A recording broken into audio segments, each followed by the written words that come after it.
that these battles were precipitated by the pagan Quraysh. Are the critics ignorant of the whopping 13 years of persecution suffered by Muhammad in Mecca by the Quraysh? Why are the critics silent on the torture the Muslims have suffered, the lashes and the beating they endured in years?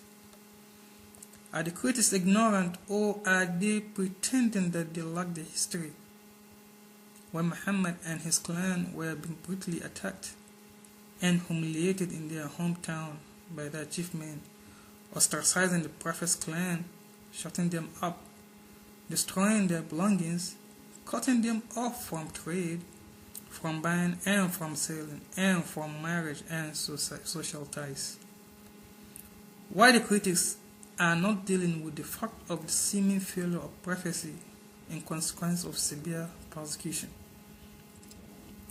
Why do the critics keep mute on the murder episode by the Quraysh on choosing a slayer out of every clan in order to murder Muhammad?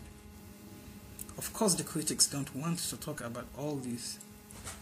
That is why they fell in to know why Muhammad waged war from the first place. Historically, this persecution is plausible. Muhammad and his followers had suffered severe persecution which led him to flee Mecca to Medina. The persecution was intense. Muhammad's clan had no food as they were cut off from buying and selling. Their houses were raided. They were being humiliated and tortured. The society completely rejects them. It was at this time Ibn Khaldun asserts, and it is the only satisfactory explanation of what happened afterwards, that the Prophet received the first revelation ordering him to make war upon his persecutors, until persecution is no more and religion is for Allah only. The reason for this war was clear. War is independent of Islam. This war was meant to protect self, to defend self, to free self from the chains of persecution. Who will he be and let his enemy slay him? A wise man always stands for himself. According to homely English proverb, God help those who help themselves. Inactivity and lethargy are fatal. No one can rest on his oars. Nowhere in the Islamic Sharia is Islam lawfully allowed to be forced down someone's throat. Islam explicitly condemns the imposition of force upon any mortal being. Quran chapter 2, verse 256 unequivocally affirms, لا إكراه في الدين قد تبين الرشد من الغي فمن يكفر بالطاغوت ويؤمن بالله فقد استمسك بالعروة الوثقى لا انفصام لها والله سميع عليم. Let there be no compulsion in religion. Truth stands out clear from error. Whoever rejects evil and believes in Allah had grasped the most trustworthy handhold that never breaks. And Allah had and knoweth all things. Compulsion is incompatible with religion because religion depends upon faith and will, and this will be meaningless if induced by force, because truth and error have been so clearly shown up by the mercy of Allah that there should be no doubt in the minds of any persons of goodwill as to the fundamentals of faith, because Allah's protection is continuous and His plan is always to lead us from the depths of darkness into the clearest light. Some critics logically assert that wars are evil. Muhammad fought a war, therefore Muhammad was evil. But is this logically valid? Well, to refute this illogical assertion neatly, we have to examine the meaning of war to begin with.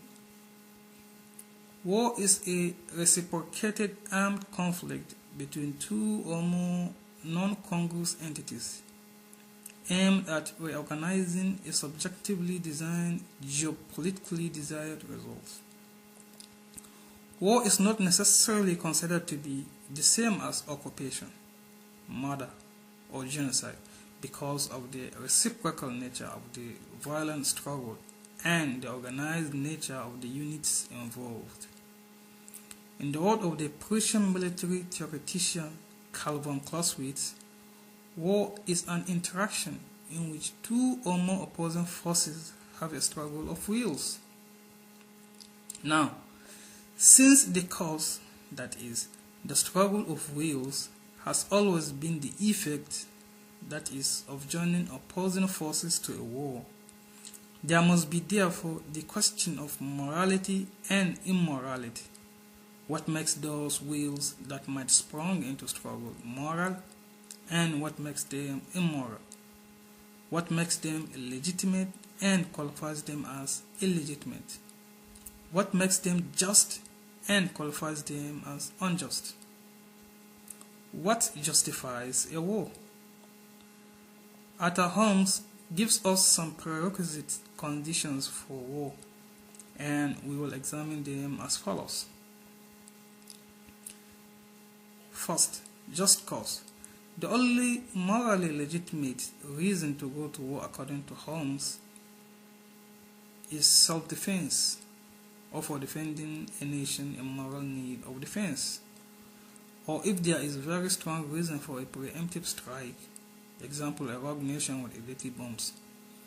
If these rules were universally followed, there will be no aggressors and no wars. Second, just intent. The only morally legitimate goal in war is the restoration of peace, with justice for both friend and foe. Vengeance, subjugation, and conquest are unjustifiable purposes. Sometimes there may be unintentional effects, killing civilians, which accompany the intended effect of restraining violence. Third, last resort. War should be entered upon only when negotiation, arbitration, and compromise and all other paths fail. For as a rational being, man should, if at all possible, settle his dispute by reason and law, not by force. Fourth, lawful declaration. Only a lawful government has the right to initiate war. Only the state, not individuals or parties within the state, can legitimately exercise this authority. Fifth, immunity of non-combatants. Those not officially serving as agents of the government in its use of force, including POWs and medical personnel and services, shall not be permitted to fight and are not to be subject to violence. Sixth, limited objectives. Since the goal of war is peace, not the destruction of the enemy nation's economy or the destruction of its political institutions. Seventh, limited means. Only sufficient force should be used to resist violence and restore peace.